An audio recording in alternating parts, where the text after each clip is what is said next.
Yeah, we are in here. Hey guys, Purpose Girl, how y'all doing?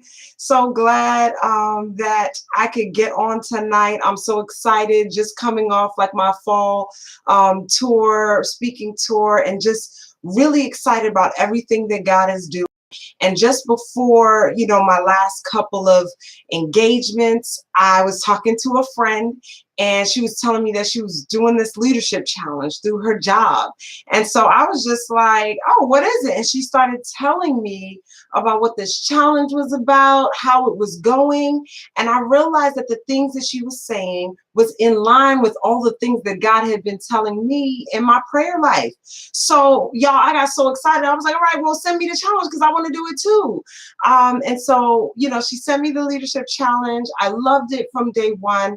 I needed to augment it a little bit so that it would work a little bit better for my particular life.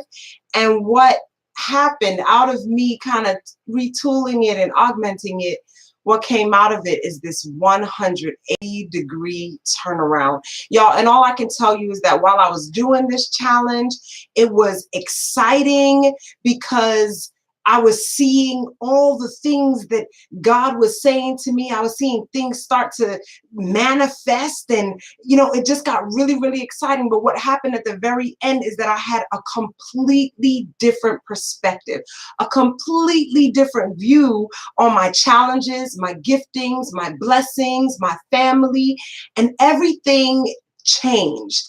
And so I just wanted to share that with you guys. We're not going to be on long. I'm not going to wait for a whole bunch of people to jump on because the video will be on playback in YouTube. The video will also be posted on Purpose Girl's Facebook page, so you can always catch the playback. So we're just going to jump. I'm just going to jump right in because I want to honor your time. We're only going to be on about 15 minutes every night. So let's talk a little bit about why. Like I said, this challenge came to me at a time when, I was in the midst of speaking. God was using me. A lot of things were happening, but I was still dealing with a lot of fear, still dealing with a lot of negative thoughts, still kind of struggling with some things. And, I heard God saying, I want you to be thankful. I want you to be grateful. I want you to look at your challenges as something that's going to catapult you. I want you to look at your failures as fodder for success. He kept saying these things to me. And so my why and why I think this would be a great challenge for you is that we all have challenges in our lives. We all have stuff that we go through. We all have fears. We all have some negative thought patterns. We all have a bunch of stuff going on. And what God is trying to do is he's trying to flip the script. He's trying to change our perspective, because a lot of times we're asking for the situation that we're in to change. And all God wants to do is use that situation to change us. So the why is, listen, there are many changes that each and every one of us want to make, things that we want to do, places we want to go, but something's been in the way. And changes that we've wanted made for years have been, it's been tooling around in our mind. We've been worrying about these things, wanting to make these changes for years and never knowing how to enact them. Well, this challenge begins to change the way your brain works. And 21 days is how long it takes to drop a bad habit or to form a new habit. And so this challenge is one of those things that's going to help do that. It's going to help form new grooves and new pathways in our minds so that we can begin to make some of those changes that we have wanted to make for a really long time. So right now we're streaming on YouTube, we're streaming on Facebook, and I'm really glad for those who are either in now or you're able to catch it on replay. I'm really glad that you're here. And so that's the why. We want to make some changes. We don't know how to do that. This mindfulness challenge, this 180-degree turnaround, is going to help us situate our minds in such a way that we can use the power that God gave us in our mind to change our situation and to change ourselves and to keep it moving. And so what's the when? The when is for the next 21 days. So from December 1st, which is tomorrow, until December 21st, we are going to be in this challenge. And every night at 9 p.m., I'm going to get on faithfully. And we'll just be on for 10 to 15 minutes because I want to see about about you. I told you when I started my YouTube channel that one of my big things is I want to stop to see about my sisters. I want to know what's going on with my sisters. I know that I can't journey this world alone. I know that I want people to see about me, and I know that I need to see about my sisters. So with that said, every night at 9, I'll be on live, just kind of checking in. How's the challenge going with you? What are you struggling with? What are the high points? What are you learning? What are you gaining? What kind of self-awareness is coming about? And so we'll do that every night at 9 from tomorrow. Well, tonight, really, because we started already. From tonight straight on till December 21st, and that'll be it. And we're really kind of gearing up for 2019 to be dope. Like for 2019 to be stupid, y'all. Like insane. For us to be able to access everything in 2019 that God is willing to give us and that he's willing to crack open for us. And so the win is every night at 9 p.m. Now you're going to be doing the challenge for the straight 28 days, and you're going to be doing most of the heavy lifting. But I am definitely going to check in with you every night, and you get to check in with me too, because I need to be held accountable as well.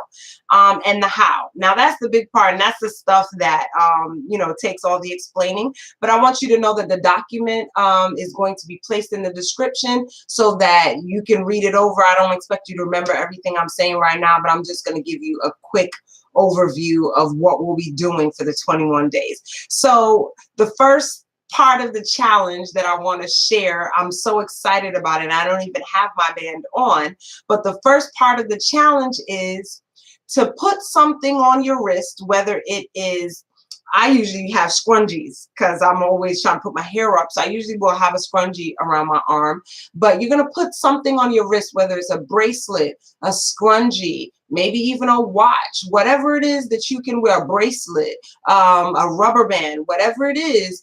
And every time you complain, within the next 21 days, those moments where you're like, oh, I hate my job.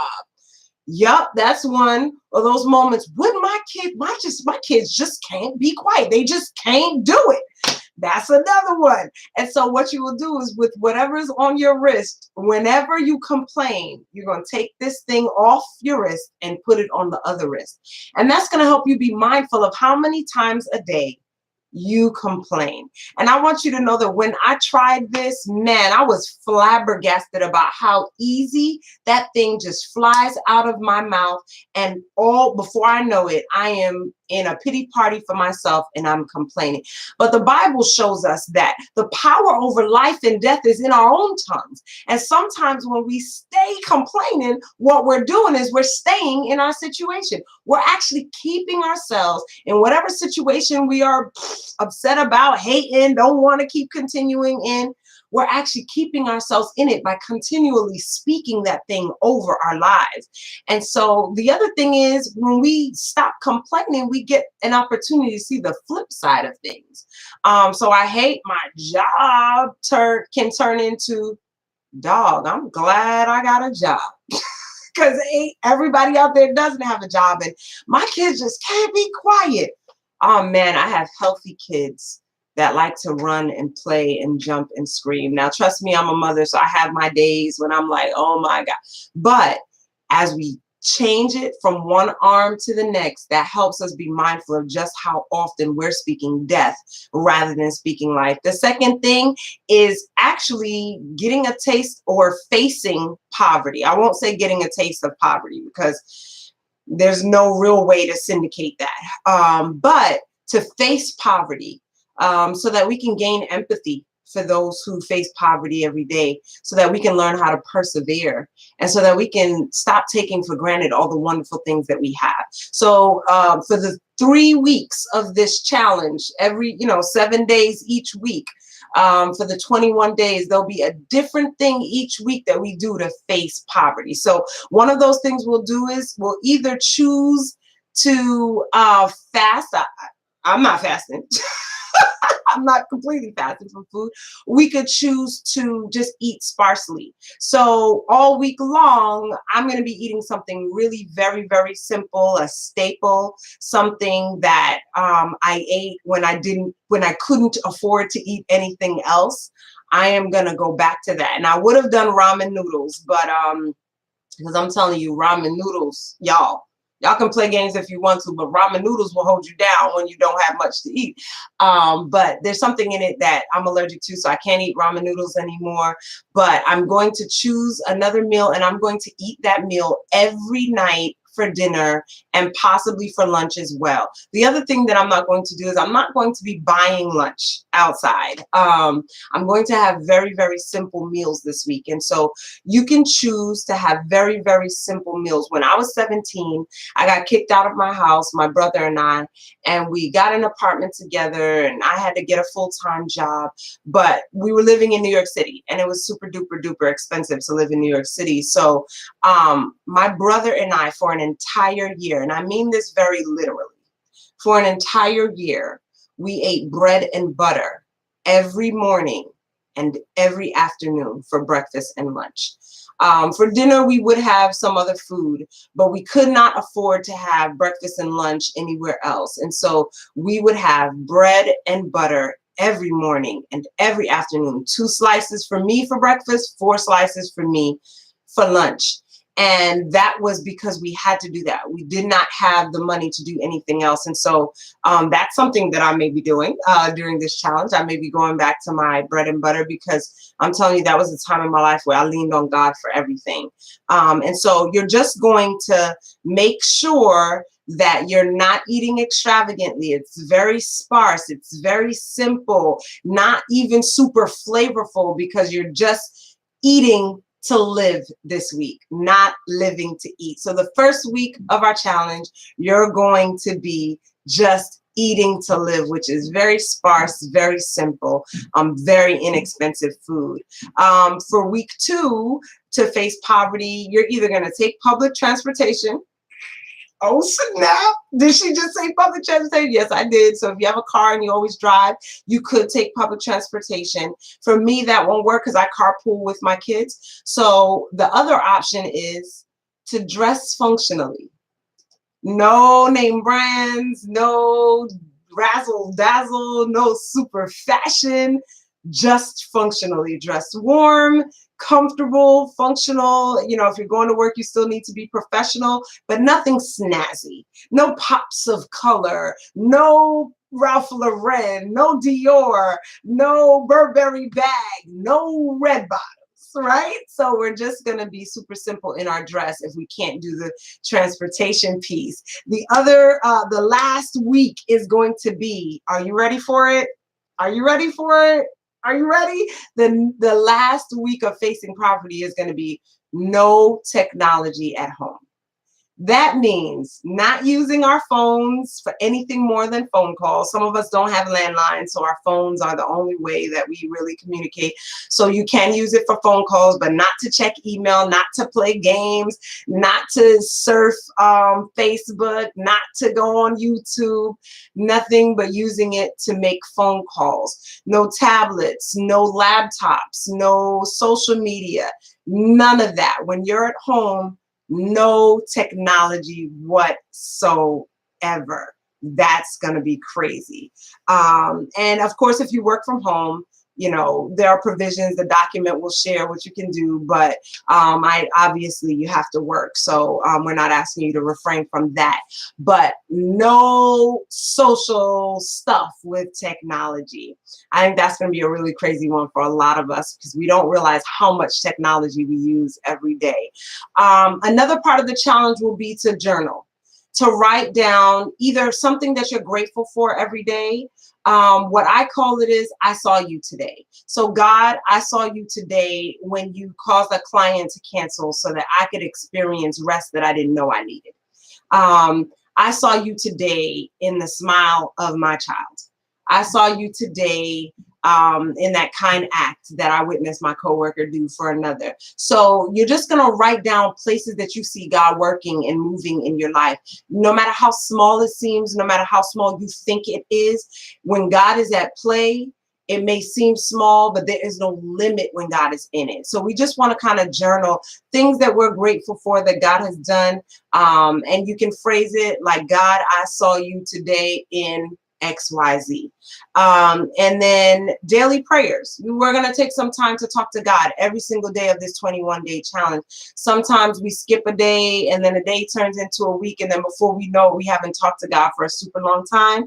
So in our 21-day challenge, we are going to be before the face of God every day for 21 days.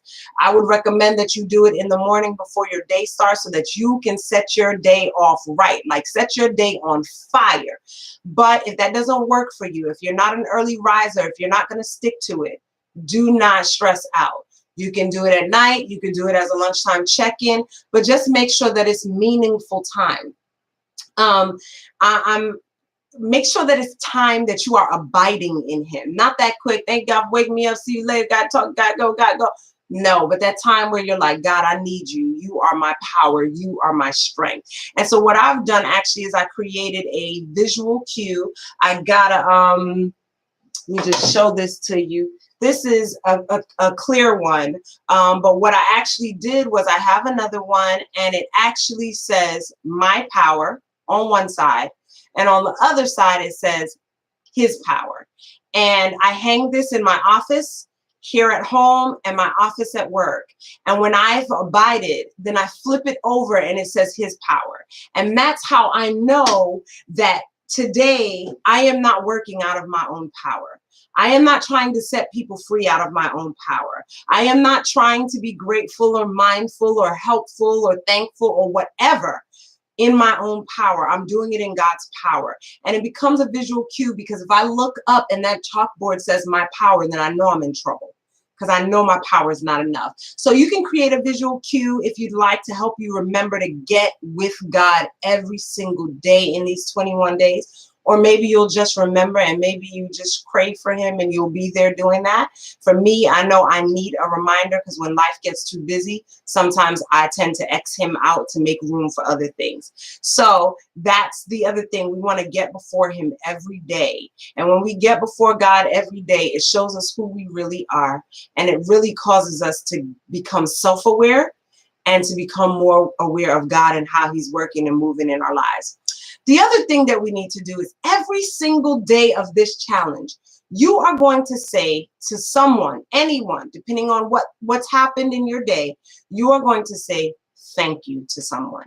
And you're going to be intentional. So you're going to say, thank you for helping me carry my bags inside to my office.